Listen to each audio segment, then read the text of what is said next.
విశ్వాసులు చనిపోతున్నారు, దైవ సేవకులు చనిపోతున్నారు, లోకంలోని పాపులు చనిపోతున్నారు.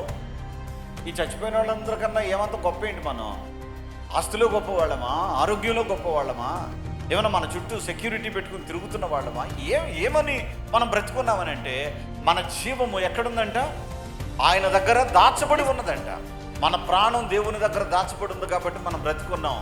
అలా అనుకునే సంగతిని కనుక నువ్వు గుర్తుపెట్టుకోకపోతే, ఏం లేదమ్మా, నేను చక్కగా పొద్దున్నే లేచి వాకింగ్ చేస్తానా, చక్కగా జ్యూస్ తాగుతానా, ఆ తర్వాత మళ్ళీ ఫ్రూట్స్ తింటానా, ఆ తర్వాత కాస్త ఎగ్ తీసుకుంటానా, ఆ తర్వాత గ్లాసు పాలు త్రాగుతానా, ఆ తర్వాత కాసేపు ఆగిన తర్వాత అంత మంచి ఆహారం తింటానా, ఆ తర్వాత మళ్ళీ మధ్యాహ్నం తింటానా.